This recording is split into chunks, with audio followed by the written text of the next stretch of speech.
What's up and welcome back to Kind of Funnies, the Karate Kid in review. That's right. We are ranking, reviewing, and recapping all of the Karate Kid movies, just like we do each and every week here on Kind of Funny with different movie franchises. Of course, I'm your host, Tim Geddes. I'm joined today by the Nitro Rifle, Andy Cortez. What's going on with the jib right now? It's having some fun. You know what I mean? It's figuring itself out. It's having a nice little entrance to the summer blockbusters. You know what I mean? The jib's getting ready for the essentially back-to-back weeks. I feel like they might have already started of just big-ass sequels to franchises. So, yeah, In Review is about to be popping off, everybody, and that jib's just going to be very happy about it. We're also joined by, it's Christmas in May, Joey Noel. Happy Taylor Swift Reclamation Day to everybody that celebrates, which is really just me and Greg. Yeah, I'm happy for you. I'm happy for her. Thank you. Yeah. My close Joey's allowed friend. to listen to the original recordings of Taylor Swift again for the first time. I'm more of a She's fan been banned of for a while. what was it, Taylor's Recipe? Taylor's Yep. version, yeah. Yeah. Taylor's that's what I Recipe. like. I like Taylor's Rounding out our Recipe. group, it's Nick Scarpino. Hello, Tim. You're wearing a very white jacket. You're wearing for a audio polo, so listeners. shut the fuck up. I feel like my polo is less egregious than the white denim. I'll be I real. don't think I've ever seen either of you wear either of these. I've seen Tim wear the white denim. I've worn before. this a couple times. It got covered underneath a bunch of my bomber jackets, so I forgot about it for a while. Classic.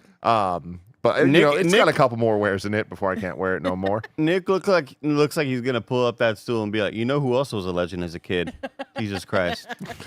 Oh, you think I look more Catholic? You think I just knocked on your door and I'm trying to sell you some Bibles on the good word You of look our like you were Lord? next to Tobey Maguire in No Way Home coming through the portal. You know what I mean? Yeah, I'll take that. I'll take this Yeah, look. yeah, And yeah. I You just also feel like, trim the stash. I mean, I trim it occasionally. I groom. I am a groomer. Nope. Nope. No. Nope. That does not bode well with what Andy just said about Maybe me. we should just run the whole show. Let's talk about Tim. Let's put it back on me. I'll like take this. it now. We got to get the heat off my stupid white jacket, okay, guys? Yeah. Oh, man, this is In Review, everybody. This is also kind of funny. You know what we do here. We've been having a great week. Definitely watched the Kind of Funny podcast this week. There was amazing moments in it, most of them involving Nick.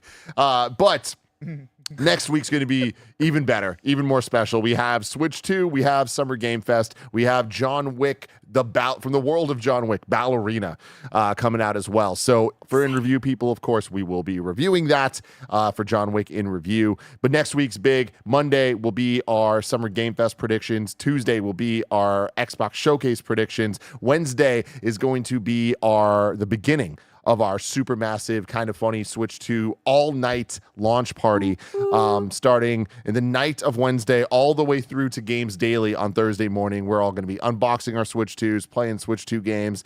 Really, it's going to be Mike and Roger holding down the fort all night so that the next day, Thursday, it's going to continue. We're going to be playing way more Switch 2, getting hyped. And then Friday, guess what? More Switch 2 and then Summer Game Fest. We're going to live react to it. We're going to break it all down after. Then Sunday, we're going to come back in and do it one more time for the Xbox Showcase. So great week of stuff coming up for y'all next week. Get hyped for that.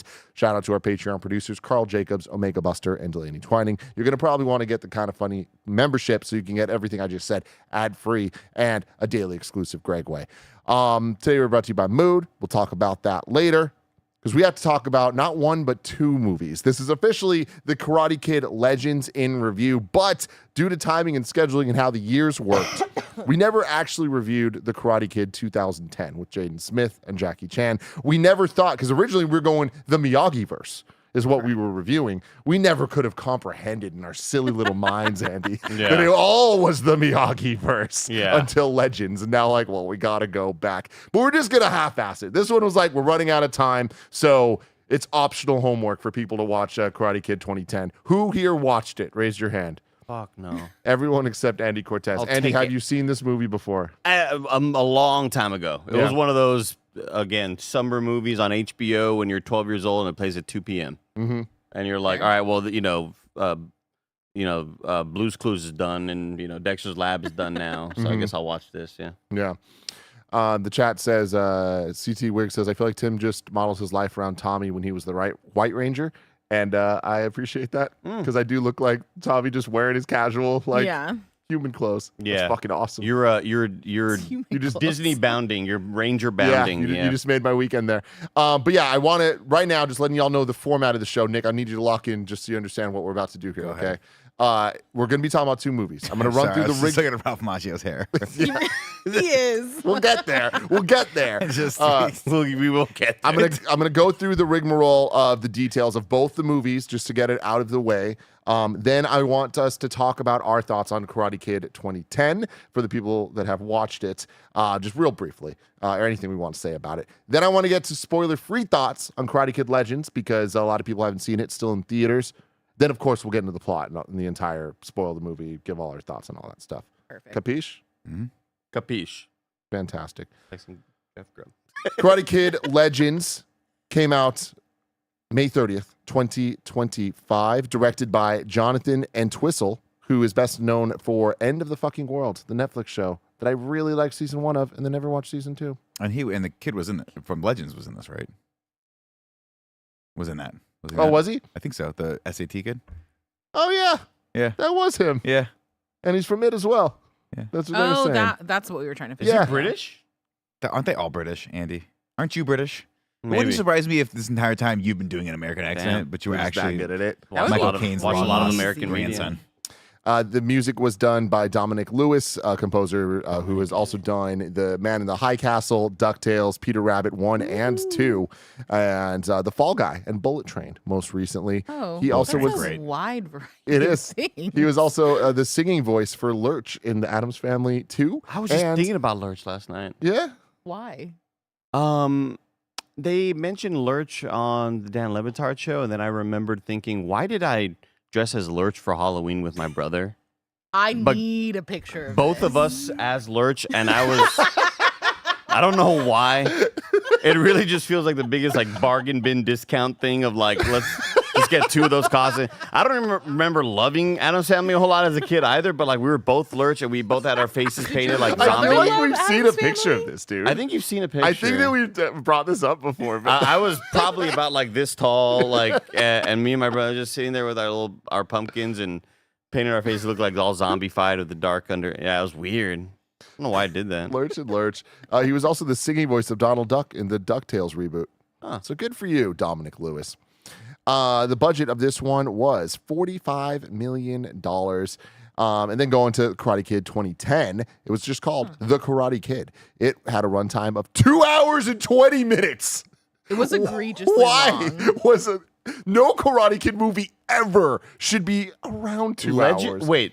Legends was an hour and a half. Oh shit. Okay, I heard you kind of saying to Joey. I thought Joey was like, "God damn, this movie's like 2 hours." I thought you were talking about the one we were gonna watch yesterday, and I was like, "Oh fuck, God No. dang it." Hour and a half. That's for way Legends. too long for the other 2 one. hours and 20 minutes of Jaden Smith. Okay. Released on June 11th, 2010. That one was directed by Harold Zart, who's best known for movies in the Netherlands, but also, what, Joey? That's right, Impossible 2003's Agent Cody Banks. Of Oh, course. I wasn't that Andy, far do you off. think his friends called him the Zard Attack?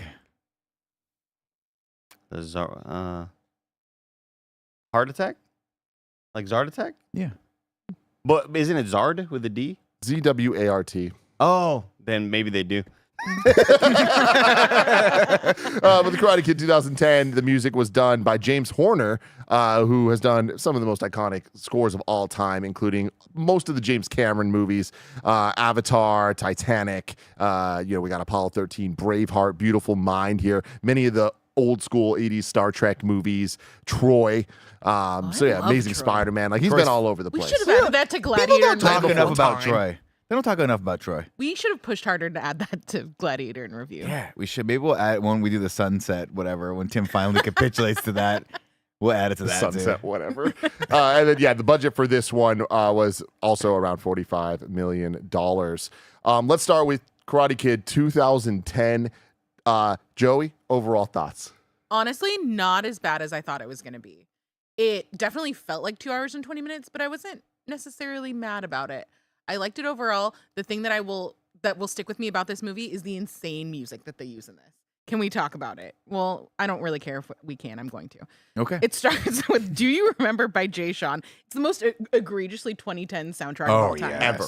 Oh, yes. And I also love that like 50% of it is just like purely licensed, and then the other 50% is Chinese versions of licensed music. Yes, it does Like, my they favorite, had- like Crazy Rich Asians, the Gorillaz cover. There's the Gorillaz remix that it's just Dirty Harry, but it's the Hong Kong version. And I'm like, It's that's kind of insane. cool. Then we have "Say What You Need to Say" by John Mayer, which is a wild tone shift.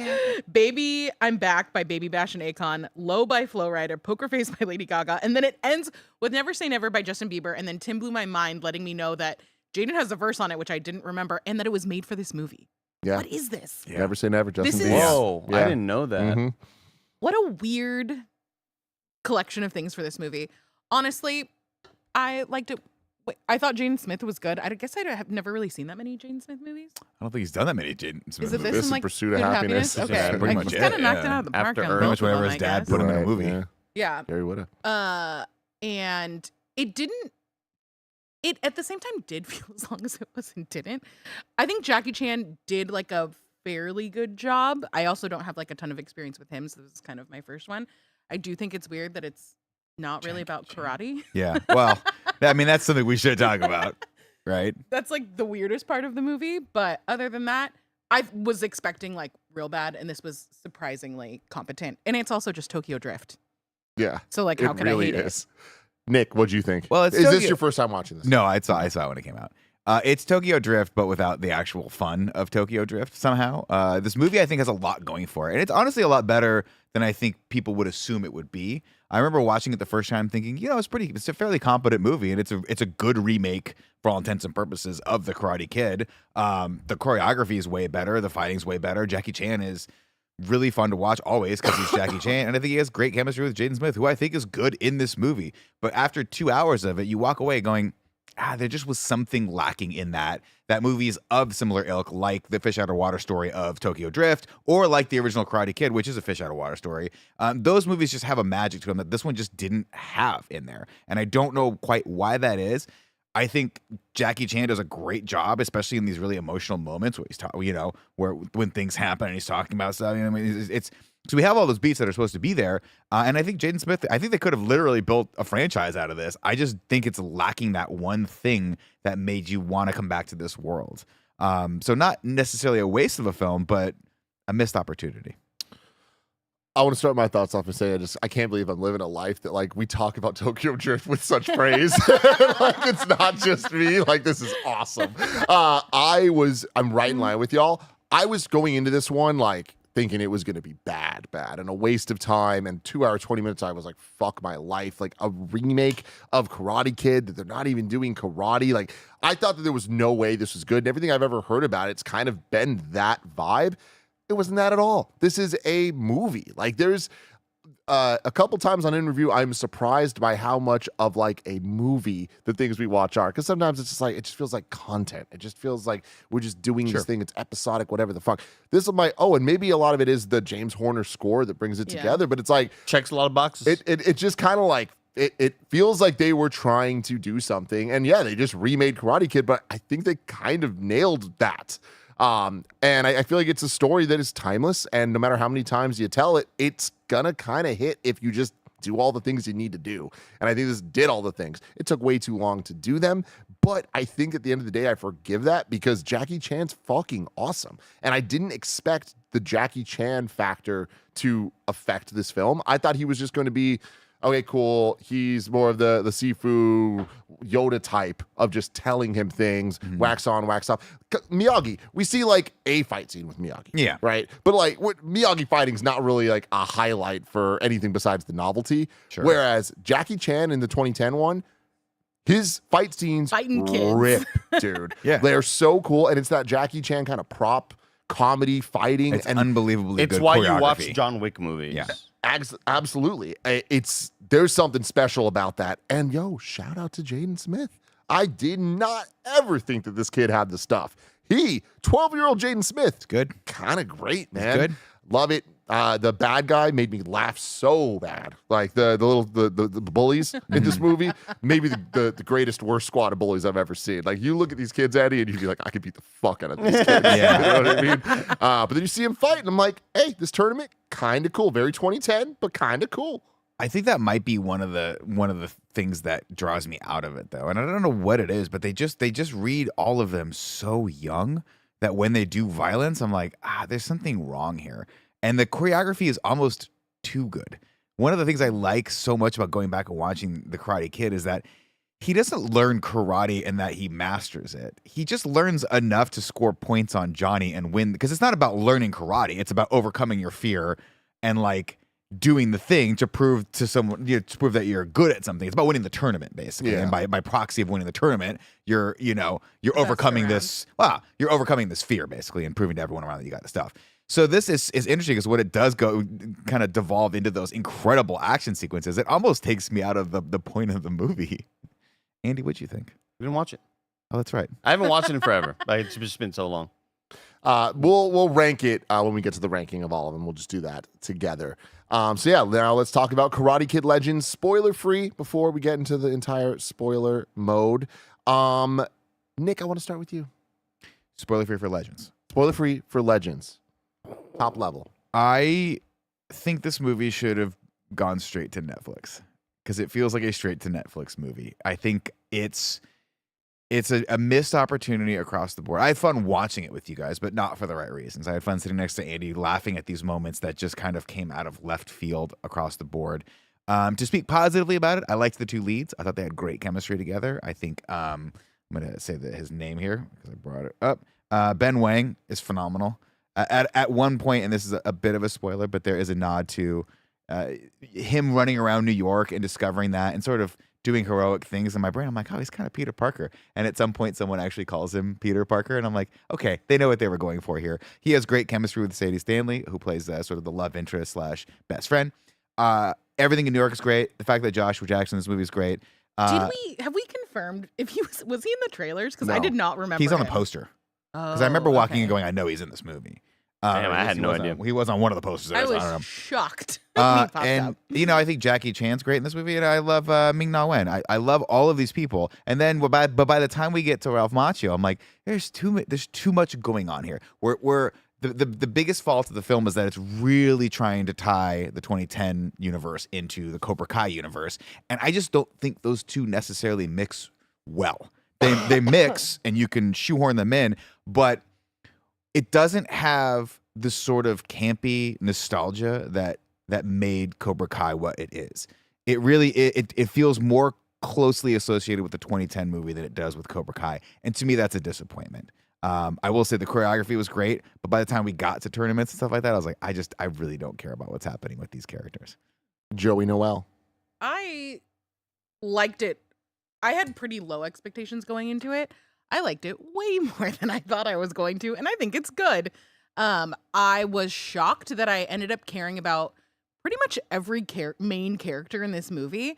I feel like there were so many different places where it could have fallen apart for me, but I think the two leads are really good. Joshua Jackson is like kind of weird and fun. I just love him, so I'm excited to see it. Ming-Na Wen I really liked. I think it came together way better than I ever would have expected, this like weird mix of these two very different but the same franchise together. And I'm like excited to see more. I hope we get another one, and I would be stoked to see it. Also, shout out to all of the karate names in this movie. I think as they're doing like the bracket and stuff like that, I think that's the most I've laughed, and I'm so sad that you missed it. Andy, you walked out and unfortunately missed He saw some of the it. best parts of the movie. You missed the best 5 minutes of this movie, which sucks. I missed the first battle and a half in a spot that I won't mention, but I saw the rest of them from the little hallway I didn't want to like walk out on. So I saw like all of that leading into the. Did you see the guitar part? Yes. Okay, good. Yes. Then that I'm was- not as sad for you. That was. Yeah. But yeah, I thought they like cobbled together like a good enough crew that I liked it. I would watch it again. Andy Cortez. I think this is a pretty bad movie with good moments in it. Like there's some parts where I am feeling emotional. I'm like, wow, this is working in a movie that I don't think is good. There are a lot of moments that are just crazy forced. So much end of Game of Thrones fast traveling that is just fucking hilarious. It's funny as hell. The way that they go about storytelling, and that's the type of stuff that I guess I don't necessarily even mind in this movie because it's not something that I don't care about it too deeply where I'm like, oh, you're ruining the sanctity of my Karate Kid. It's goofy. It's going to make you laugh.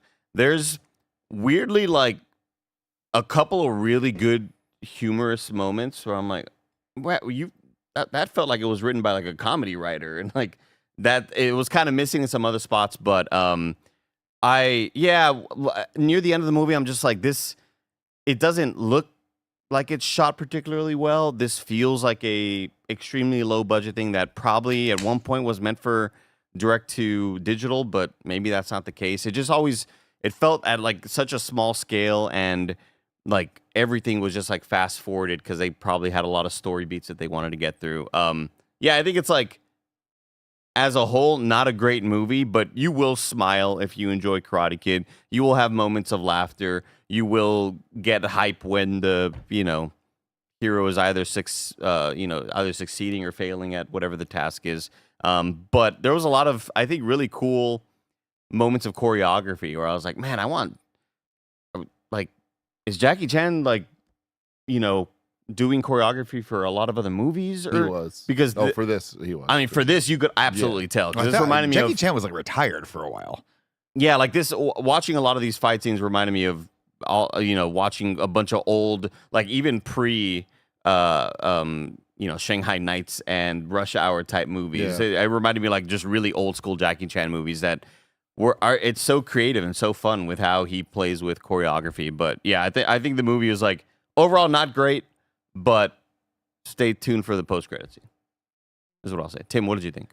I really liked it, and I think it's because of, like Joe, I think more than any of you, I was coming into this with like not just low expectations. Like I was kind of ready to hate this movie because I was like, everything I've seen from the trailers and stuff, parts of it, of course, I'm just gonna get hyped because I like the silly things.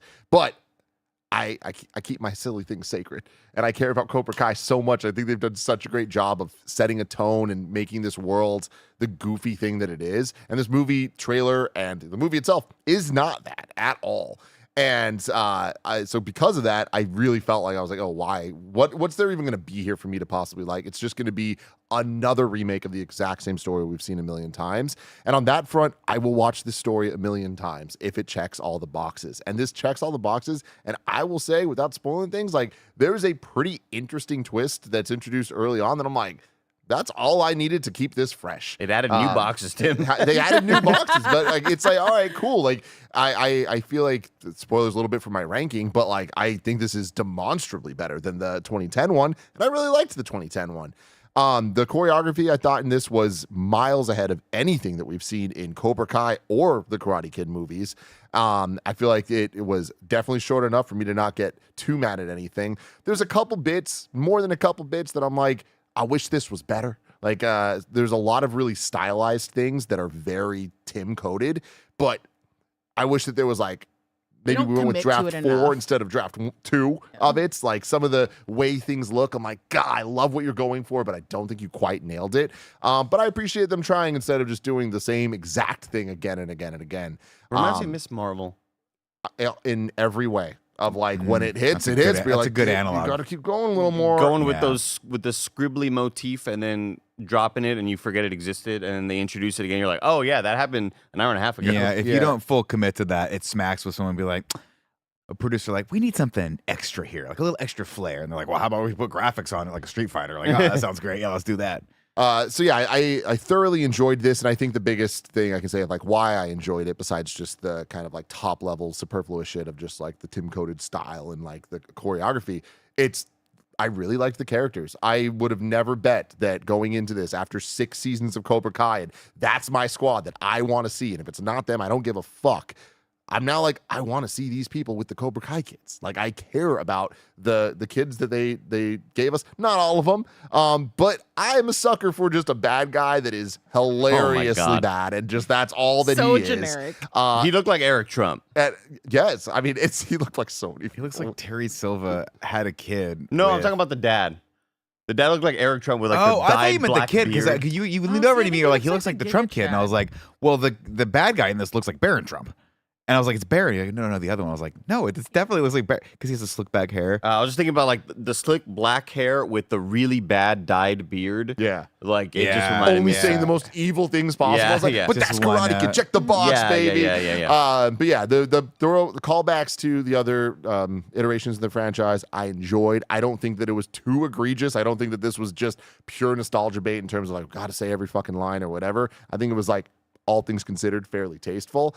And the way that it ends, I'm like, I'm with Joe. I really want a sequel because this could be the Fast Four of, all right, we needed to just get a movie there to connect things so then the next one can actually just deliver on what we want.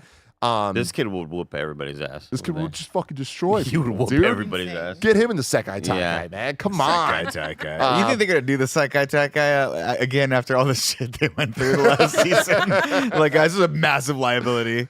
But we're now going to talk Get full the spoilers, murder. get into the Fucking movie, get into the entire plot, get into all of it. So if you do not want to be spoiled on the Karate Kid Legends, go away. Come back later. But if you do, we'll be right back after a word from our sponsors. This episode is brought to you by Mood. Let me tell you about the online cannabis company that's revolutionizing how we deal with life's challenges. From sleepless nights to stress-filled days, Mood.com has created an entire line of functional gummies that target specific health concerns with 100% federally legal THC blends. They'll deliver them discreetly right to your doorstep, and you can get 20% off your first order at Mood.com with promo code KINDAFUNNY. I've been having a great time trying out their different gummies and am loving how each one feels. Their Sleepy Time gummies will knock you out in about 15 minutes flat. No hangovers, no grogginess. Not only does Mood stand behind everything with an industry-leading 100-day satisfaction guarantee, but as I mentioned, listeners get 20% off their first order with code KINDAFUNNY. So head to mood.com, browse their amazing selection of functional gummies, and find the perfect gummy for whatever you are dealing with. And please remember to use promo code KINDAFUNNY at checkout to save 20% on your first order. Again, that's mood.com, promo code KINDAFUNNY for 20% off.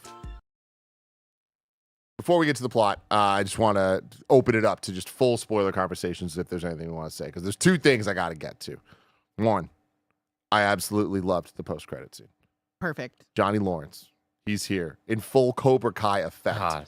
Ralph Macchio throughout this movie, nothing was like against the character of who he is in Cobra Kai, but he didn't feel like Cobra Kai Daniel LaRusso, right? But you see Johnny, you see him with the Coors banquet, and you're like, everything he said, the way they shot it, I'm like, this feels like they're like, all right, we're going to make a sequel and it's going to be Cobra Kai, and that got me hyped as hell. Going back to what I was saying in terms of the twist in the early part, I really loved that the kid was the Sifu for the first majority of this movie, like training this boxer. I'm like, this is awesome. Like, what a great flip of all of this. And I feel like that was totally not something I'd expect from watching the trailers from this. In fact, I feel like the trailers are fairly misleading for what this movie is. 100%. Like, you could take Daniel LaRusso out of it entirely. It'd probably be a better movie. Some would argue that they should have taken Daniel LaRusso out of this entirely, and that's a big issue I have with it. Is that, you know, off the rip, they're like, we're moving from Beijing to America, and I was like, oh yeah, of course they're gonna move to California. That makes a lot of sense, right? Oh no, New York. How the fuck are we gonna get Daniel LaRusso involved in this? No problem. Jackie Chan will just take a quick flight out across the country when they have 10 days to train for this thing and go recruit Daniel LaRusso, who's then going to come a day later. So you figure he's got 3 days to train him on crap. None of this makes any He sense. flew from Beijing to New New York, York City. then New York to California, then California back to New York. That's awful. That's It's- awful. You can't be doing that to an old body. But we can't. Do we not remember in Cobra Kai when they went to Barcelona to California back and forth like a billion times? yeah, Yes. but His the wife was pregnant, Joey. the air tunnels, Joe. Like you got jet streams up there. But you know, Okay. to contrast that, and we're going to get kind of nitpicky here, but Cobra Kai set us up for a few seasons of this is such a ridiculous soap opera that all of this stuff sort of makes sense in it. This movie was a bit more grounded than that. And in fact, the things that I liked about the movie were the grounded moments. I like when he walks into the pizza joint. I like when they call him stuffed crust. I like that really at the end of the day, there's a really good movie here about a kid from Beijing who moves to New York and has culture shock and then gets basically shown around by a native Italian, I guess, I assume, because they're in a pizza joint. Maybe I'm reading too much into that. But like, I love that story. I love the story of... Because now I'm thinking, I'm like, he's Joshua Jackson. He's not Italian. Really interesting look at, like, getting a glimpse. Really relevant In my brain, you know why, Andy? Because I thought it was called Things, Victor's. And then I was like, no, it's not Victor's. It's Victories. That was the Italian place. So maybe he was an Irish guy. I don't know. Long story short is, I like that component of this. And when you have those moments where it really is kind of feeling like an indie film of a kid running around and on the scooter and she's showing him around and all this stuff, that's great. And then you have the melodramatic moments that I think are just in stark contrast. Whereas Cobra Kai was always... Like, it kind of started here and then immediately went ridiculous and stayed so ridiculous that it just started breaking your brain in ways that you love. Where when your brain got put back together, it was different. And then they showed you something else and some kid. And then they get to the Sekai Taikai and like, why are the platforms floating? Smash Brothers. Don't ask questions. Just do this. And so I think this movie kind of tried to have some of those elements in it. And I just feel like it's just off. And I wish it was just Jackie Chan. And I wish Jackie Chan had just come to be as... that, and I wish they had left Ralph Macchio out of this, but they can't. They have to shoehorn him into this. So why not just have him move to California and study under Ralph Macchio? I disagree with you so much. New York was so the right call. New York's I feel like great, this and it's a gave great it set such piece. an And I identity. love seeing New York. I love seeing New York as a character. I think all the cinematography of New York is great. I love when two people have to discover New York because it's a fucking amazing city and everyone should discover it. But like, who are the people on that poster? Turn around and look behind you, Andy. Tell me the three people on that poster. I can see it right. The main kid, Jackie Chan, and Ralph Macchio. Okay. How much is Ralph Macchio in this movie? I mean, we're about 40 minutes in. I was like, 40? Where's he in? Yeah, I Where's saw, he I saw an hour before they bring his ass into this movie. Yeah. He's in this movie for 5 minutes, maybe all told. 10 minutes, maybe all told with screen time. That's wild. That's but wild. like, that's all we need of him, man. But That's then why? really Like, all we need of him. but it's not the like we wig could have budget would have utilized been him. crazy. I mean, you got to think hair and makeup was like, Yeah. what was this, $40 million? Hair and makeup must have been $39 million of this. Just keep that thing in place. Let's get into the plot and we can talk about it thing by thing. It is time for the plot. That dead animal on Ralph Macchio's head is beginning to rot. Wow. That's it? Before we got into the plot, Okay. earlier today, me and Andy were making fun of. Well, we're giving Ralph Macchio a little shit for the hairpiece that he's wearing in this movie, and Joey said, "I didn't notice it." And That's Andy astounding. had to walk away. He was so angry. He I was like, th- I think "What that- is Big Wig paying you, Joey?" I think that I'm Check in the the accounts. minority where I don't notice the wig work. He walked As- in and Andy laughed, audibly laughed.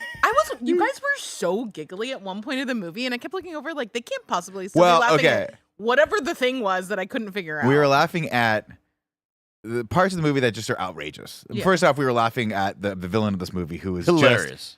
a fucking ridiculous the Cartoon choice. karate character. villain or like the dojo guy. The dojo, Both. domination bad guy, the guy that looks Yeah. like Terry Silva and the other The kid. You're talking about the kid. the kid, yeah. Well, both of them. Even the coach being like, Oh, the "We coach is- strike to kill." Yeah, amazing. What? The amount of He's times really we would see intense. the young bad guy just like outside the window of the pizza place looking in, and just like it is so just like wow, they're just fucking doing the thing. without Yeah, anything that, and else. also it's this movie does the thing that I fucking hate, which me and Tim laughed about. We laugh about this all the time, where it's just like the villain just randomly shows up in places where there's no fucking way he would have been on a subway train with them. Just out of No. it's completely ridiculous. punch him You don't straight in think the so?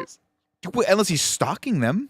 But what if they're Have like you ever all been going to New York? I know, It's but if not they're small. But if they're all going to the same school, then like you would think that they're on the same traveling Yeah, paths but around Yes, this is but when they weren't they were going to exploring class. New York, and she They had had a scooter. a broken scooter in a random place. In a random fucking place, and the kid's just there. And then not only that, No, but there we'll was a get to moment- it. We'll get to it because We're I gonna want get to to. it. We'll get All to it. right, Mr. Han, or Mr. Han, right? We're going back to we're in China. We're in Beijing. He's a Sifu master, and he has a badass kung fu school. And it turns out that Li Fong, his star student, who also has a brother that died by knife.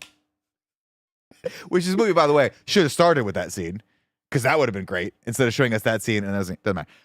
Turns No, out his mom, who's a doctor, like is that like, later. hey, guess what? I got a job in New York. We're moving to New York. And the kid's like, I don't want to move to New York. I live in Beijing. And it's like, oh, okay, we're starting off this story.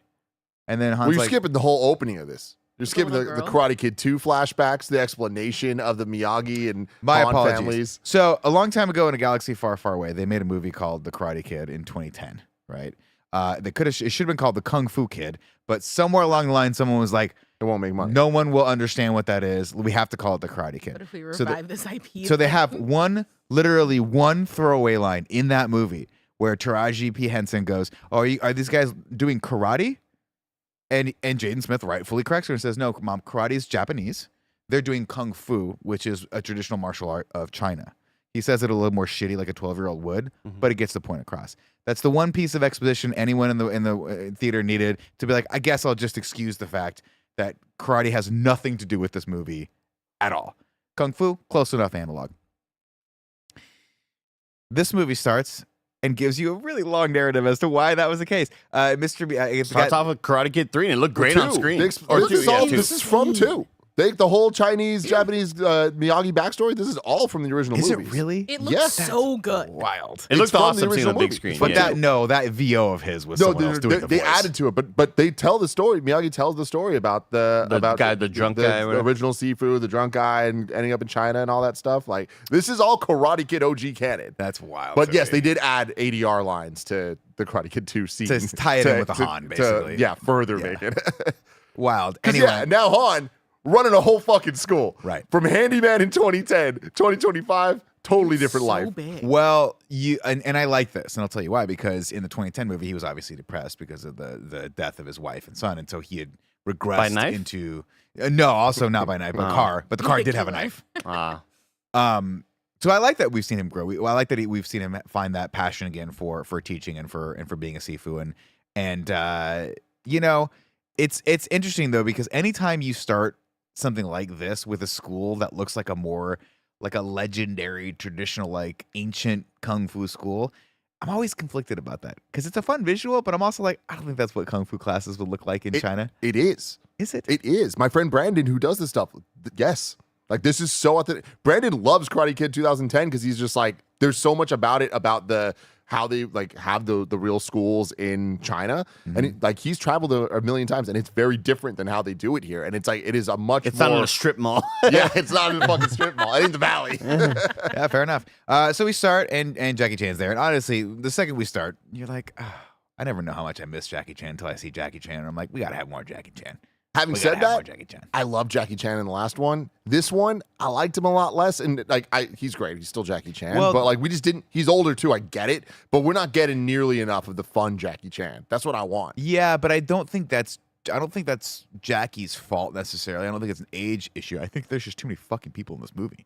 I think the Joshua Jackson character eats up so much space, and he's fine. We'll skip it. We'll get into that. Okay, so Li Fong is like, hey man, I don't want to go. She's like, well, you don't have a choice because I'm Ming Na Wen and fuck you. And this movie's gonna underutilize me like completely. But mom, why were we speaking English? Oh, perfect English? Because I went to a school. My mom. No, took me but to- what did she respond to? Because this is an audible laugh from kind of a cringy bad. I don't remember dialogue. what she It said. was like, Why are we speaking English? New city, new language. Like what? What?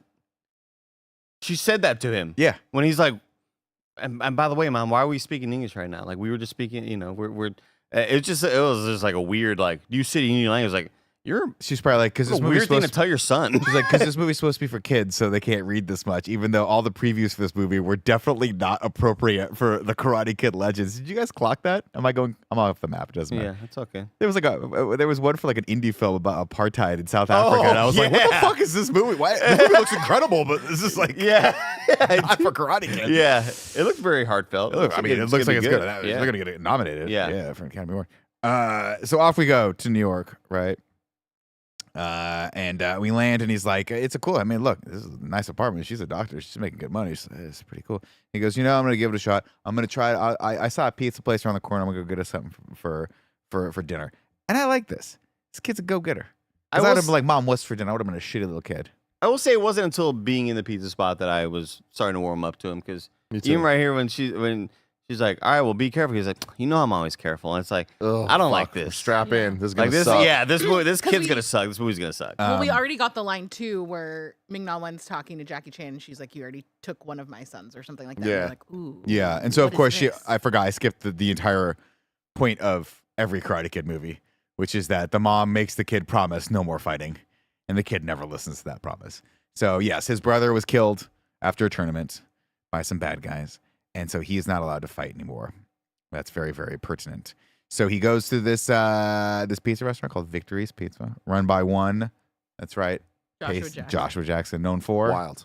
Dawson's Creek, I was going to say Fringe. Dr. Odyssey. There you go. Crazy to see him. Now, here's my thing, Nick. I did not know he was in this. I have not seen him on any poster. He was not in the trailer to my recollection. To be fair, I also don't know who this guy is. So maybe I saw him and didn't like clock it. But like, this seemed like a total twist. I also, but I don't even know if I really paid attention to the trailer that much because I knew I was going to watch it anyways. I don't pay attention to shit, and I knew it was in this movie. I have no idea how. Yeah. I have no idea how. That's shocking for you to know that. But I'll tell you what, let's talk about Joshua. Joey, you guys take a break for a I second. get it. Yeah. Joey, let's talk about Joshua Jackson right now. He's having a resurgence, which He's having I a appreciate. renaissance. Yes. And he's looking excellent. looking pretty good. So pretty hot. good. Rare, or I mean, Let's just maybe say that not Dawson's George Creek is Clooney a river levels, now, but, if you like, know what I mean, Andy. oh Jesus. Maybe not George Clooney levels of like aging well, but like No, but getting John up there. Hamm levels of aging well. 100%. For sure. Great to see him in this. Obviously, very nostalgic. But You I think we'll think get him in a Nolan movie in the future? maybe. He seems like the type of actor. Like Josh Hartnett. Yeah. Really It good is shot. weird though because I don't really remember him in that many movies. Like he has that one little bit in Scream. Well, he did Fringe for a really long time. but that's not a movie. No, that's what I'm saying. I think he was on Oh, Fringe just a for like TV 10 guy. years, and I think that just was his career for a while. Yeah. And then he took a break for a little bit, and now he's back with Dr. Odyssey. And How I guess could you this movie. forget Dr. Odyssey. I haven't watched it yet. I don't have your login anymore. There he is, right there. Oh, I did forget.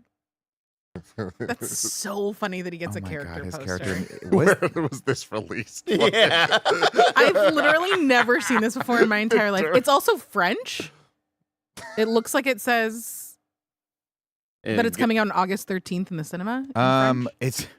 So what was it? Was the pizza place was called Victories though, right? I don't know. Like 'Cause Victor. his name's Victor, but Victories. 'cause Victories he was a was boxer. the production name of this movie. Interesting. Pizza looks great. That's actually a great name. They should call the next one Victories. Well, here we meet Sadie Stanley, whose character Mia is the daughter of Victor. And this, to me, is the heart of the movie. These kids have great chemistry They're together. great. She's great. I love the little line, too, where Joshua Jackson and the older, there's always the older guy that's got the apron that barely fits, and it's like every Italian Sitting at family the has like counter. sit at the counter. Yeah. And he looks over and he goes, when did you get charming? And she's like, well, somebody has to be. And it's like, oh, this is a good little back and forth. I like this. I also Pretty cool. appreciate that they didn't do too That much might be the. I explaining. think that This might be is the so poster funny. It I seems saw. like they're only putting him on like the four international Yeah. like posters. Like I wonder why they're like, we got to get a boxer on this thing. Which makes no sense because he is a draw in America. Yeah. So if you promoted it that Joshua Jackson was in this, He's a some people draw. would be like, well, I Oh, mean, shit, like, Mighty Ducks is definitely where I know him most from. That's true. Oh. Damn. I mean, Which Tim also has not seen. Which is I love how Tim would have fucking loved Dawson's Creek back in the day. Tim would have been a no, Dawson's Tim would have Creek loved fan the so Mighty hard. Ducks. Oh, he will. We'll get to the Mighty Ducks one day because eventually they're gonna do a Mighty Ducks like I've Cobra Kai never crossover. the most Tim Geddes ass That's series him, of all wow. time. Well, if we do Mighty Ducks, we have to do Major League 1 and 2, Deal. but not Are we 3. also doing The Sandlot? Yes. I have seen Sandlot. Lee struggles to adjust and is unable to make friends at school. He meets Mia, and this is where he helps her out with the cans. And so this is where we first get some of the like style of this movie that I was talking about earlier, where it's like it just doesn't fully work. We're getting a lot of comic style panel transitions. Yeah. The overuse of Slide. montages, which like, hey, I'm not gonna get mad. It's a Karate Kid movie. We're gonna get some fucking montages, but they montage the school stuff in a way that it was all right, cool, time's passing, but I didn't really get any story from it. I didn't really get any like. I couldn't tell that points he to was it. struggling, Tim. Yeah. You know, like we're supposed to know he's a fish out of water. He's a, well, because he's most not of the time from they're here. just like it just was people not talking to him. It was just people like It's like, walking what's your by first him. fucking day? They don't know who you are. It was Yeah. weird. So I didn't love that. And this was one of the first instances of one of the most overused things I've ever seen in one single movie, which is like every time a licensed song played, at some point something would happen where it slows down. Yeah. And it doesn't record scratch, but it like the song. Yeah. They did that twice. And then it comes. No, they did it like 5 times. I Like, recognize in it. fight scenes they did it twice, but they would do it for like non-fight scenes, like in the Oh. montage, like for like a dumb little like the locker closes and like it was just very overdone. Okay, I especially noticed it when the gas ran out on the moped, and Yeah. then in sorry. another sequence, I forgot. Greg's in the chat. Greg, I'm sorry, Greg. Daily $8 short. That's been asked and answered already. We made fun of me already because I tried to make fun of Tim's white jacket, and Andy decided to deflect it back over here, and now it's on me today. I just expect Nick to have a clipboard, like looking at vending machines, being like, "Okay, that's 7 on the Mountain Dews." Like, Greg's asking if Nick's heading to the church barbecue in the chat. It's okay, Greg. It's okay. Thank you for the dunk. I appreciate it. Also, thank you for wearing your 40th Ghostbuster shirt yesterday. idiot. I like this scene, by the way. I like when she's, we get this scene where she's got the cans and then she's got to go buy. I don't know if it's here now, but I'll say it anyway. She has to go buy a piece of machinery in a Chinese store, and the lady wants to charge her $6.50. And we have a great moment where he's like, "Hold on," and he talks to her. He says, "I'm from Beijing, whatever." And she lowers the price, and he goes, "Look, if you just learn a little bit of her language, I think that would go a long way to show a little respect." And she'd probably give you like the locals deal. And then Mia goes, "Well, I am a local because I'm a local in New York." He goes, "Well, you're not a local here." And I like that dynamic, Great and that to me is like the heart of this movie. I like the story of the kid moving from Beijing and to New York and being shown around. I think all this stuff is great. And he's like, "I'll teach you Mandarin if you teach me the city. Teach me New York." She's like, "Yeah, I can't teach you New York." He's like, "Yeah, you can. Let's do it." It's fun. It's cute. Great Hop on the stuff. scooter. Yeah. He's got it, you know? Yeah, and He's all got of this it, for man. This whatever kid's got reason. And I'm thinking to myself, man, this really just reminds me, and I don't know why. Actually, I know exactly why. Because Peter Parker's always delivering pizza on a scooter in the first Sam Raimi movies, right? This all reminds me of Spider-Man, and that's all great. I love all of it. And then at one point she goes, doesn't she call him like the Asian Peter Parker or something like She that? says the, does. the dad calls The him dad the does. Chinese Peter Parker. Chinese yeah. Peter Parker. That's Well, what it is. it's because he does the fucking crazy parkour fight. Yeah. Yeah. Against the random guys in an alley. But it's great, and that's all. Those are all touchdowns that I think are wonderful and make the movie work. But then we go by, of course, demolition MMA. We kill our opponents. Joey. Black and white, just like in Black and Pose. white, and we You're not have allowed unless you've murdered. who is not Zolo? Who is the other kids? What's the other character's name? Tanner. Robbie. Robbie. Tanner Buchanan. So yeah. now we meet Connor, who is the love child of Robbie and Terry Silva. Silver. I call him Silva. Yeah, we know. Yes, you do. Hey, that's Terry Silva. Let you get away with it for the first hour. Fair Terry enough. Silva's up there. This kid is no disrespect to the actor, but man, they gave him a raw deal. What a fucking terrible one note. Just not didn't have- believable character in this. We didn't have time for anything It's else. hilarious Do we though care? because Yes, we we do. all said the same fucking thing when the moped breaks down. They're on the subway. Oh no, we had already seen them, right?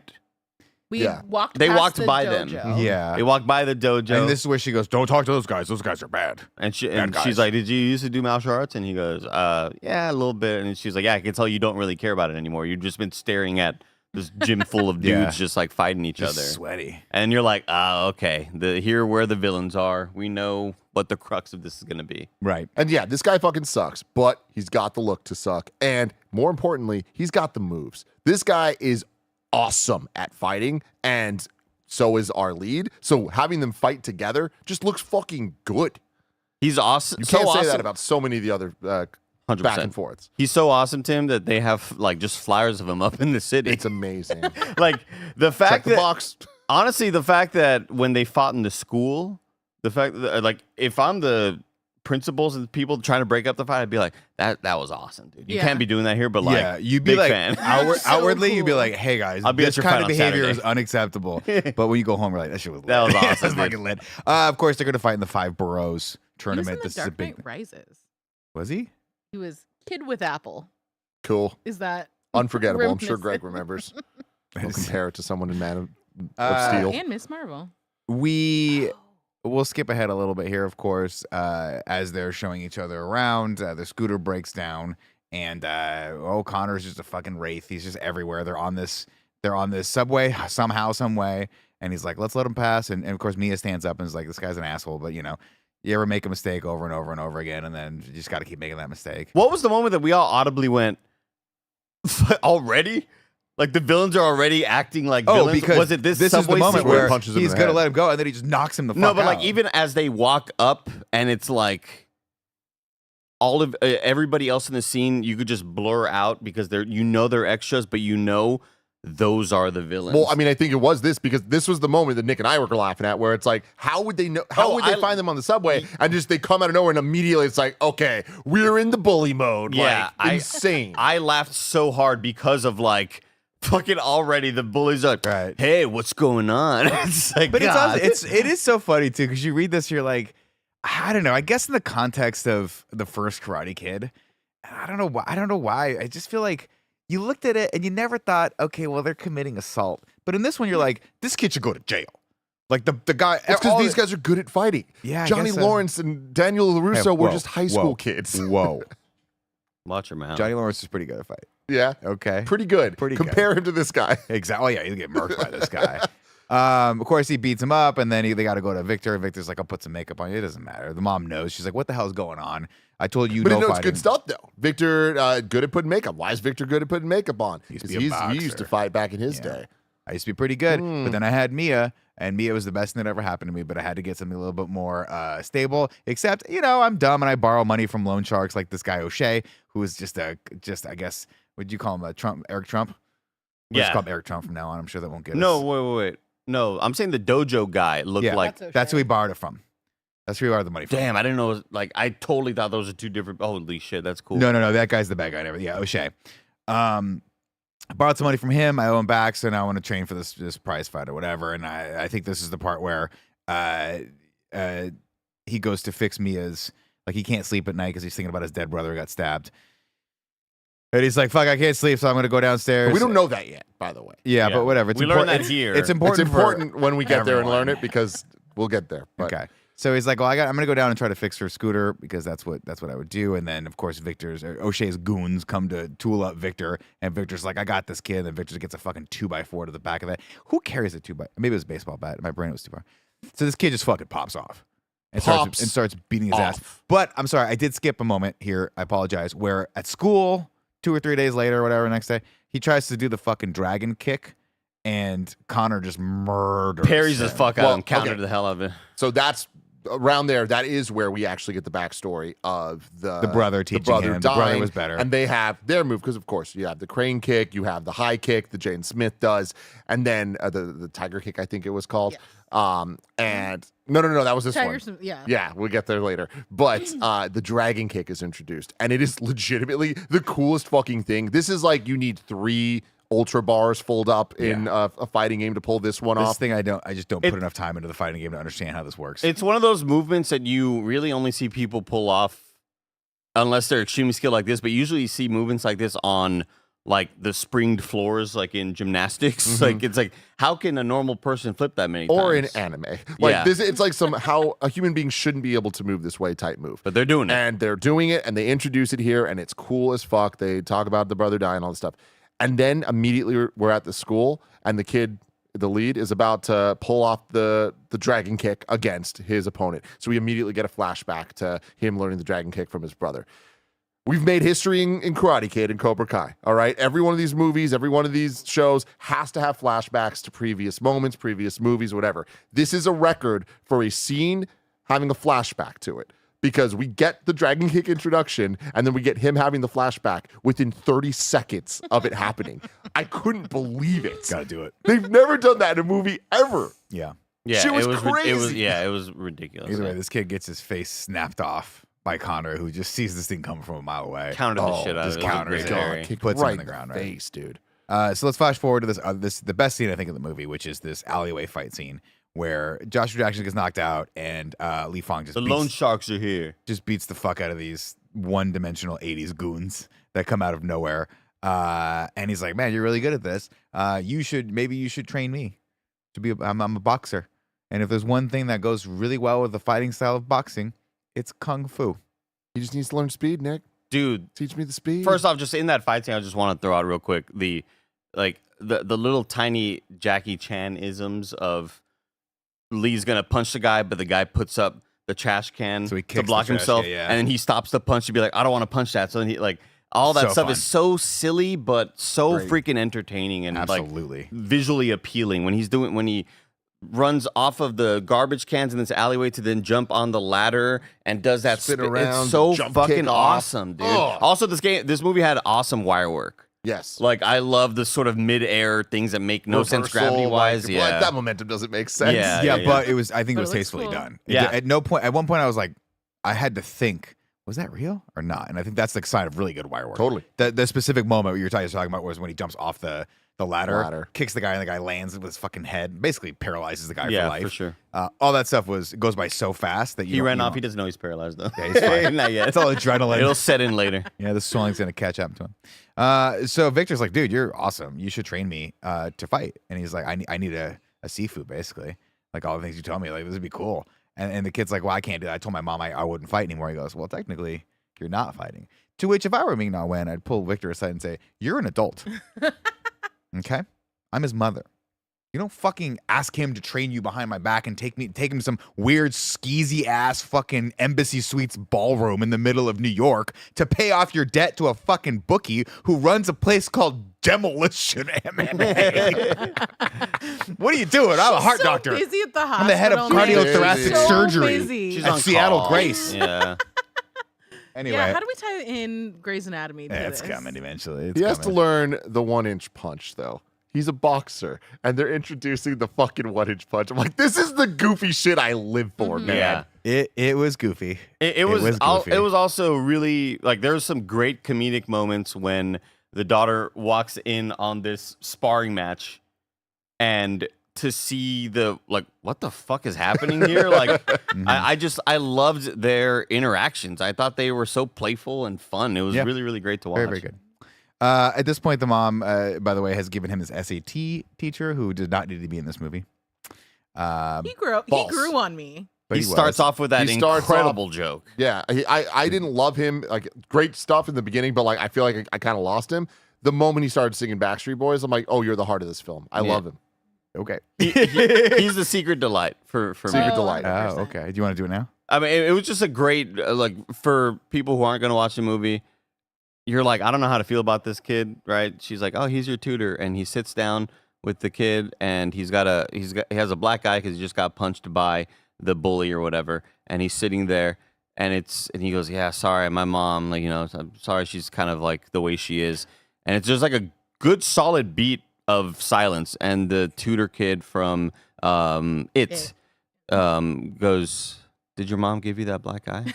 And it's like Very seriously. It was like, whoa, that's like a really good line of comedy. Yeah. Like I really enjoyed that. Fair enough.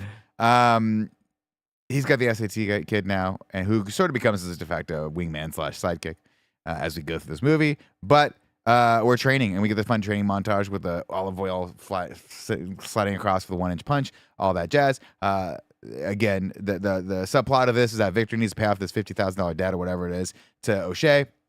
The vig has come due, as they say, and so he's going to go to this tournament or this boxing match, maybe two, to go fight again and pay off his debt. And off we go. And this scene's cool.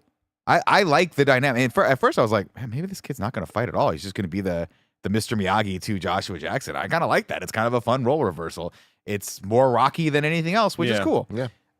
We go, and the fight here is fun. It's good. And then, of course, O'Shea realizes that after Victor successfully pulls off the 1-inch punch through a boxing glove, he's like, shit, he might lose. So, of course, he has his, break his knee, sweep the leg, put him in a body bag moment where he's like, starts throwing elbows, which is illegal in boxing. It is legal in MMA, and it's a very good strategy in MMA because you can cut someone's eye. But in this is not cool. And then the ref just There's a moment he pushes the ref. There's a moment that he like tries to knock it like WWE style. Right. So Wild. This is where I start thinking, and again, I know, guys, my brain is too analytical for this. You see O'Shea walk up behind the ref, and the crowd's like, "Ah!" and the ref has no idea. Yeah. But if you throw an illegal elbow in boxing, you usually get a warning. Yeah. And then if you throw a second one after the ref said stop doing that, you get disqualified. Now, Andy, if your opponent gets disqualified in a boxing match, who wins the match? I mean, yeah, like if you're, you should lose after all Yeah, that. so why didn't he get the money? Yeah. The O'Shea's run this town, Nick. I guess, man. But if the O'Shea's run this town, why would they get the money for the tournament that the O'Shea's are clearly running? Do you see what I'm saying? It We just start made getting no a little sense. itchy. Yeah. Doesn't matter. It's a movie called The Karate Kid where they do kung fu True. And some karate. And boxing. and boxing.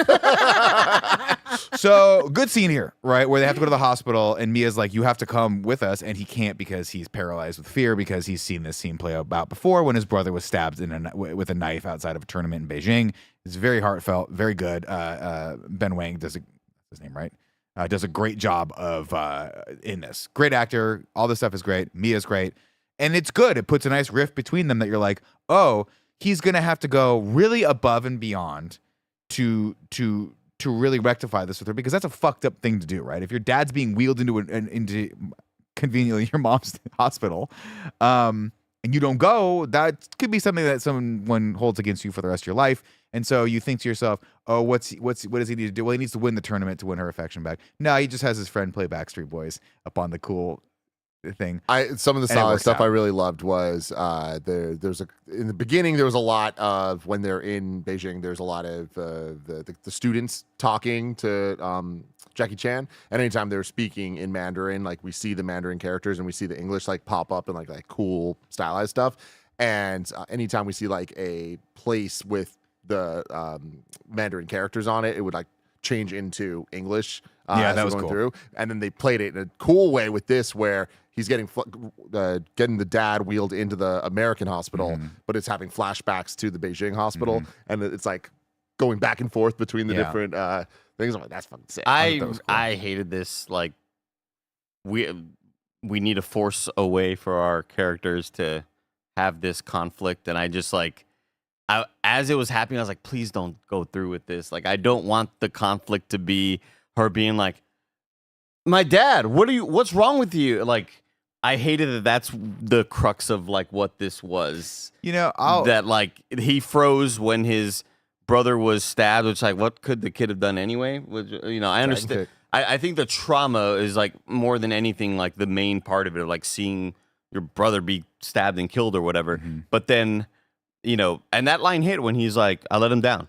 I was like, fuck that. Like, he had just such a great delivery with it. Yeah. But then when Joshua Jackson. Joshua Jackson gets He's knocked out, and Mia's like, what are you doing? And they're using that as like he's freezing again. He's not coming through in the clutch. I'm like, Yeah, I don't think like this. I'll disagree. I mean, I liked it. I liked the emotion. I like that the character has hit a low point in this, specifically in his romance with Mia, which is the B story of this, and then also in the A story.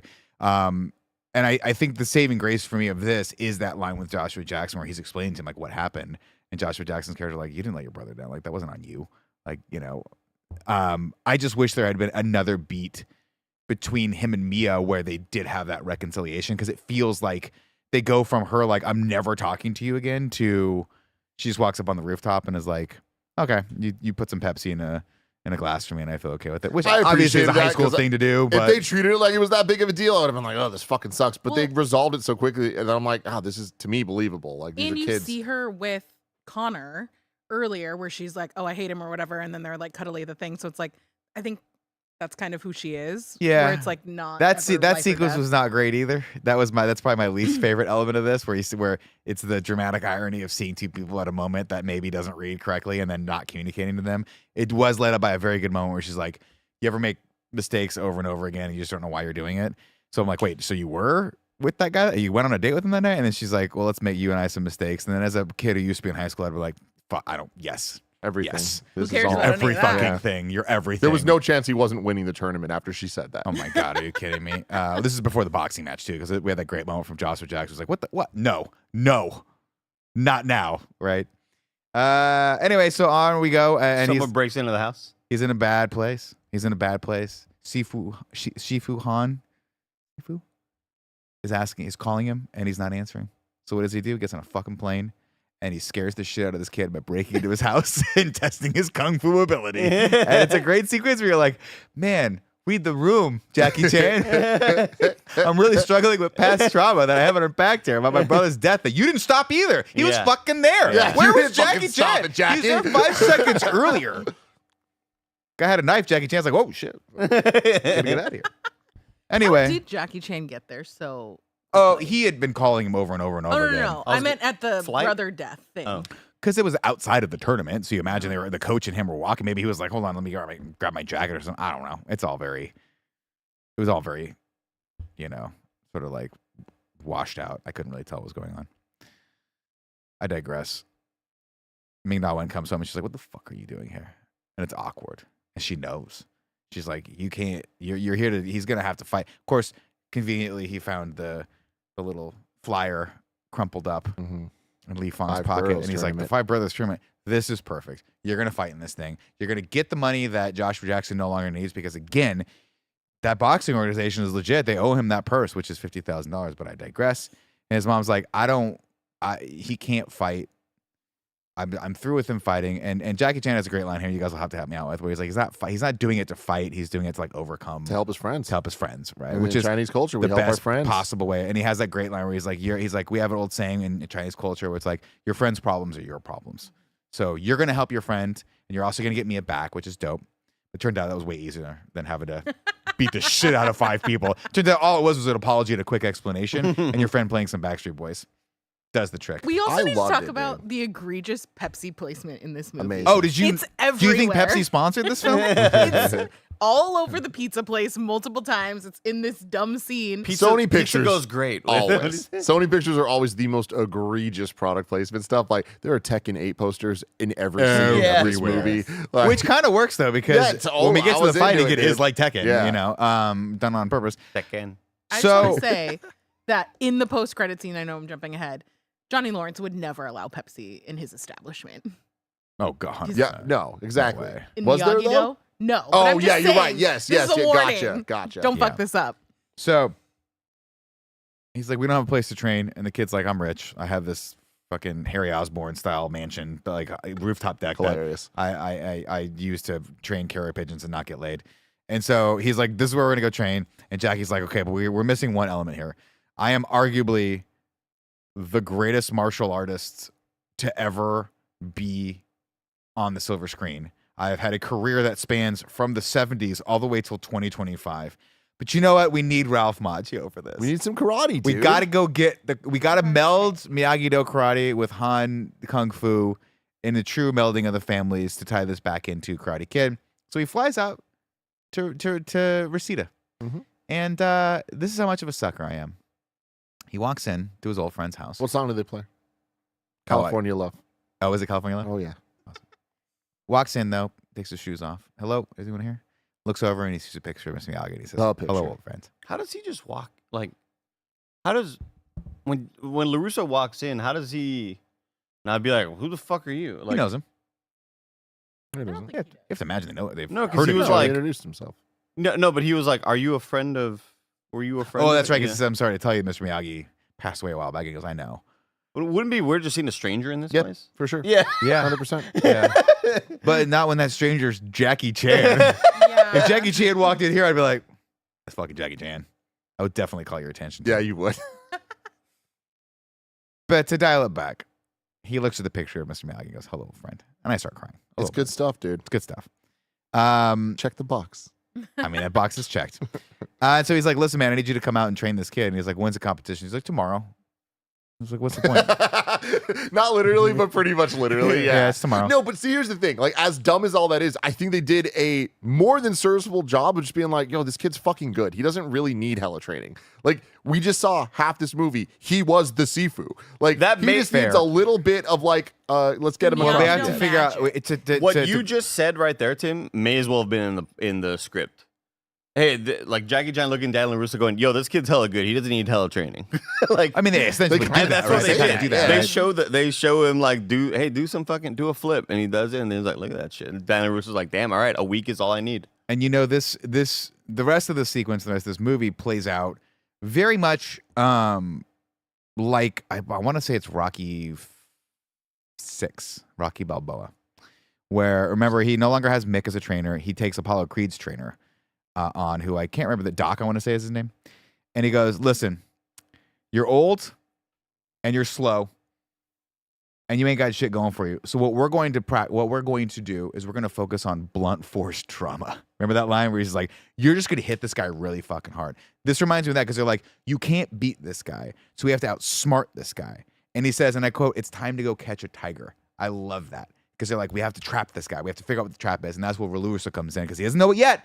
But then they tell him the story of the dragon kick and how this guy totally fucking kicked his head off with it, and he goes, "Ah, that's how we're gonna catch the tiger." The brothers' move was the dragon kick. Your move is the tiger trap. Yes. Holy That's so shit, cool. we're cooking. That's cooking. And so, of course, they take him to the subway sequence, which I'm like, they totally would have got arrested for this. But I love the lady's like, how long is this shit going to take? How long is going to be doing this shit for? We asked to do the dragon kick and going to go own one of the turnstiles. I love it. And I was like, that's pretty cool, man.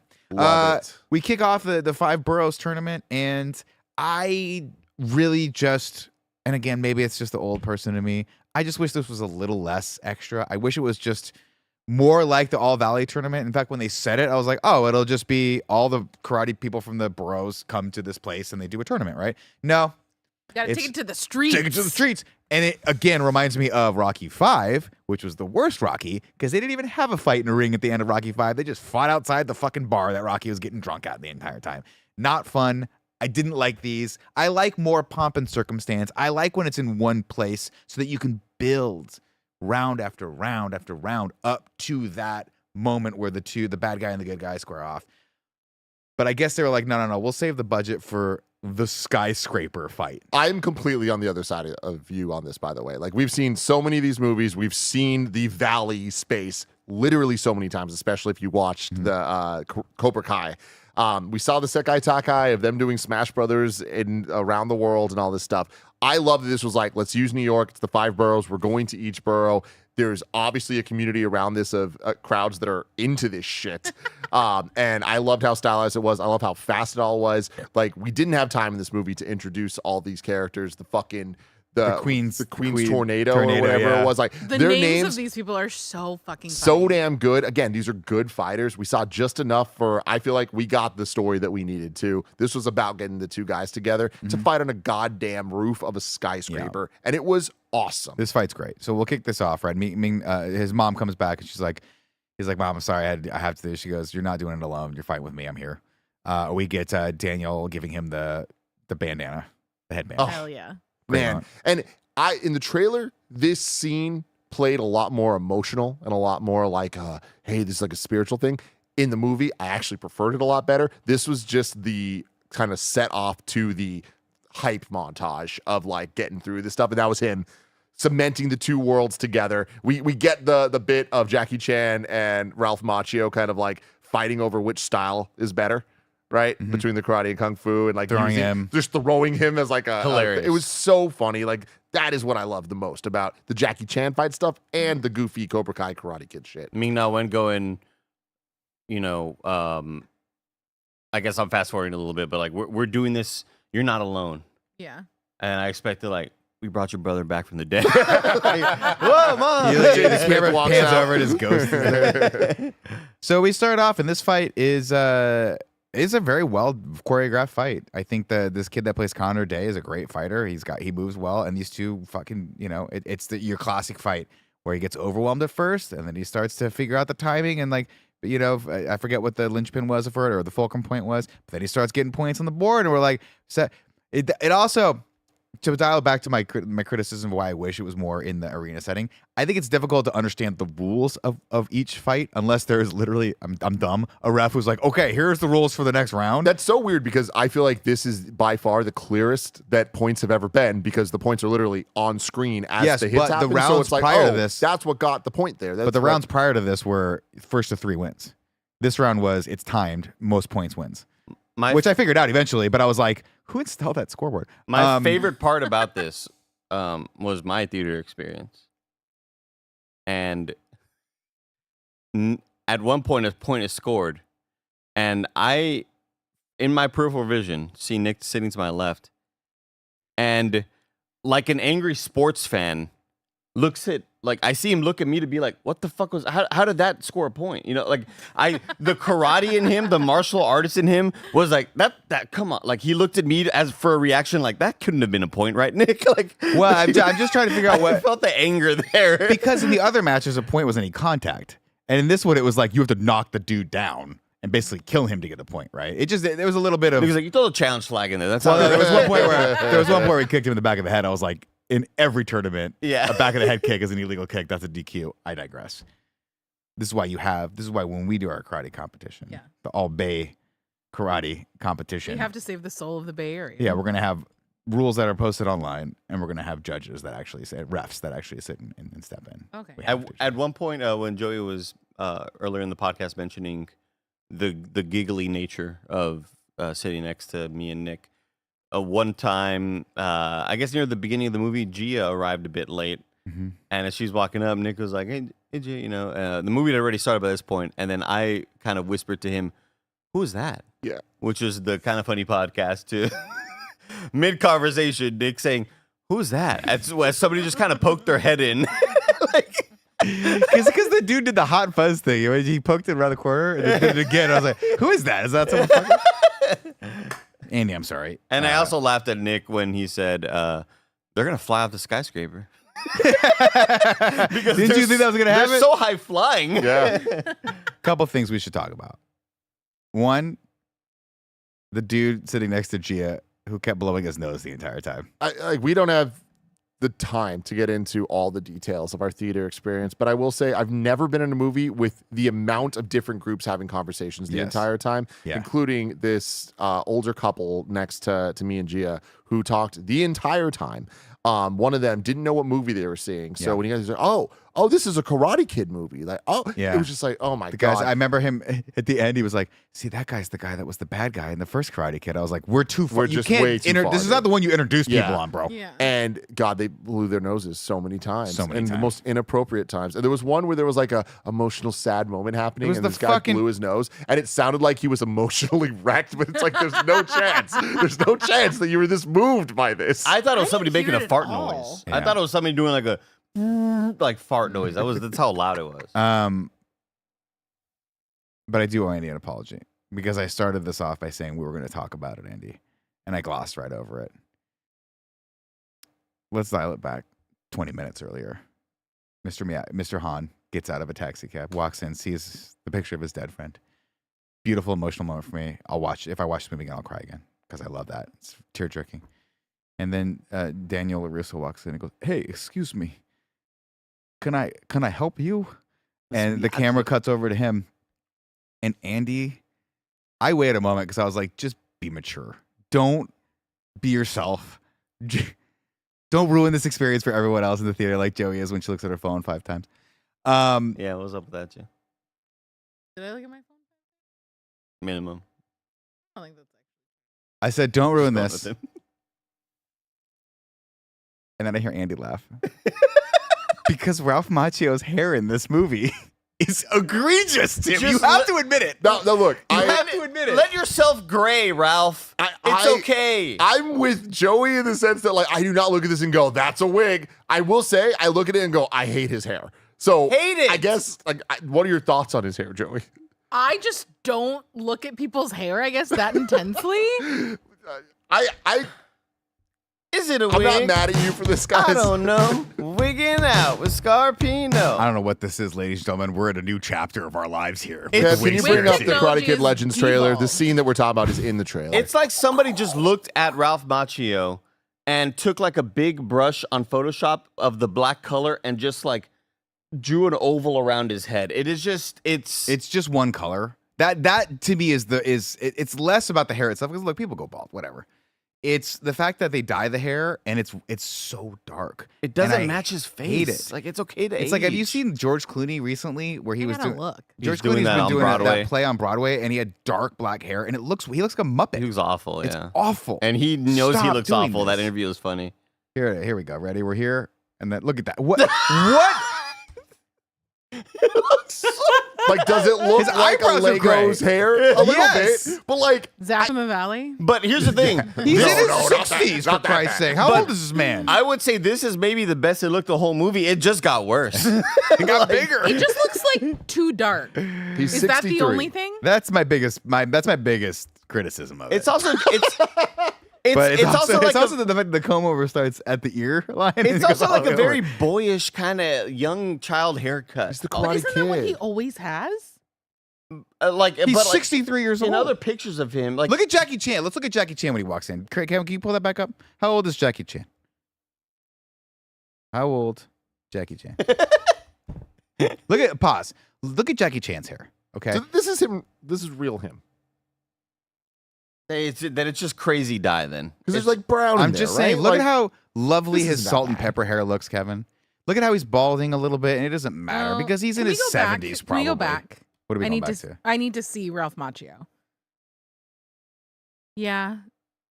Okay. I see it now that I'm looking at other pictures of Ralph Macchio. I understand. But I also don't know that I could have picked it out of a lineup. Well, that's my job here, Joey. I'm My job so is glad we have to you. point things out. I digress. We go there, and he does the drag. He's like, it's fine. It's time, man. Now's your time. This is where you trap him and snarl the tiger, right? And so, yeah, look, it's fine. It's too dark. Why do you think it's what's giving you the contrast that makes you think it's too dark? Is The it sides. just- Look at my okay. hair. You see how I have gray on the sides? Oh. You look at Tim's hair. Tim's But got a look, little he gray has on the gray sides. He has it there. This is before someone took a Sharpie to his head. He's a man in his 60s. Take a page from Joshua Jackson. The gray's hot. The gray's fucking Gray's hot. sexy. Go silver. Tim's going to have that full head, Very like silver silver. hair. And it's going to piss me off because I'm going to look like a fucking thumb. I don't. he Joey, does I a think dragon he's kick. saying he's gonna He does lose the his dragon kick tiger trap, which essentially is just sweeping the leg. Yeah. And it's awesome. Like And this then- move looks so damn good, and I love that it It's ties so back to cool. Karate Kid. Like Yes. just this is what this movie needs to be. Sweep the leg. And check the then box. Connor goes, I'm going to be a fucking dick. I lost. And O'Shea's like, you got to fucking, Actually, we missed the beat where O'Shea told him to murder him, where he knocks him out, and then Lee Fong wakes up, probably concussed. He wins, and then Connor's like, I'm going to fuck him up one more time. And Lee's like, no, I know what's coming, and puts him on the ground, mounts, and then goes, I'm going to fucking kill this kid with my hand. And Connor's like, oh. And his mom's like, no. And he goes, bam, and just punches right next to his face. Show mercy. And at first I Don't thought he was even going to say go, honk, but he didn't, thank God. That would have been a bridge too far for me. Yes, it would have. That with Macchio's hair, I would have walked out of the theater and never gone back. And then Connor's like, hey, man, you're cool. he pulls a Lawrence where he's like, you're pretty okay, man. I We're going to didn't be best expect that, friends yeah. now. But then he walked off still pissed off, which is like natural. He's an athlete. Disappointed. Yeah. I also do want to point out that, and Tim, of course, this will be clearly stated when Joey and I do the Bay Area All Valley tournament. Mhm. But if you are able to wrap your hands in a martial arts fight, you 100% should wrap your hands in a martial arts fight. Oh. That makes your punches so much fucking harder, so much better. You're essentially layering it up like a cast and punching people in the face. Just for point. I'll of keep that in context. mind. We do sanction You this or we won- don't? No, Okay. no, we want kids to break their fingers. Okay. We want them all walking away having to have ligament surgery in their fingers. That's what we want. It's done. You've won the day. I forget how this movie But- ends. Post credit sequence. Oh, right. Yada, yada, yada. Post-credit sequence. We go back to Reseda. Now, No. We're at the pizza place. They added a new type of pizza. the The stuffed, stuffed crust, of which, course. by the way, Limited his time karate only. name, stuffed crust. That was amazing. Awesome things was all great. around here. It did make us laugh every time they said it. Every single time.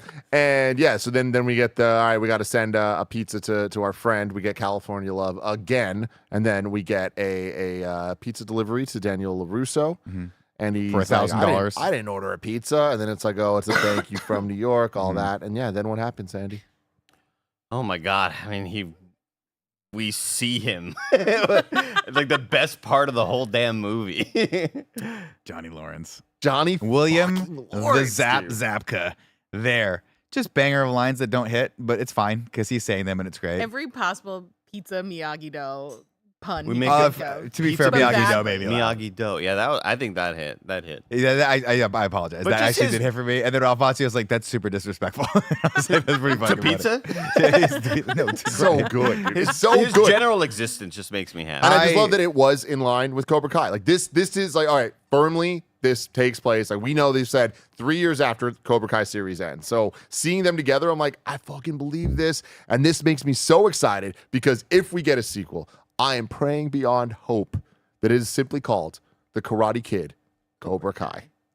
Shit. That's it. It writes itself, man. It could be. It could be. I hope. Here's my thing. I didn't particularly care for this film, as you probably have noted in the last hour and a half.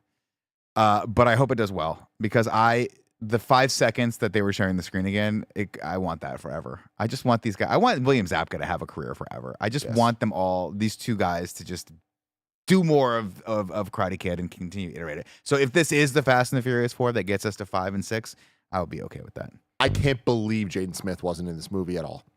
The only references to him, period, were the jacket on, jacket off, which was what Mr. Hahn kind of like learned from him to teach him. But then also he does quote Jaden Smith with the, if you get knocked down, you get to choose to get back up line, which was Jaden Smith. So that's kind of sick. So it is all canon, but yeah, it is kind of I can't crazy believe he wasn't here. I know imagine, he's not acting anymore, but like a cameo or something. Well, you imagine Dre's still in Beijing, right?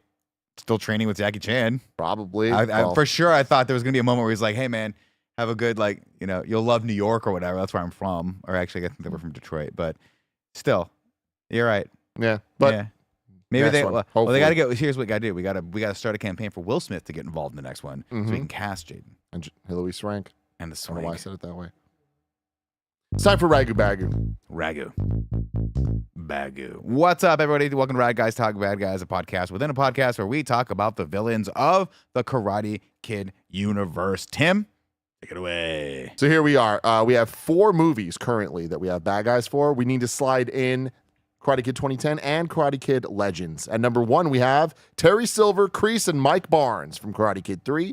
We have Johnny Lawrence and Kreese from Karate Kid 1. We have Chosen and Saito in Karate Kid 2. And then we have Dugan and Ned from the next Karate Kid.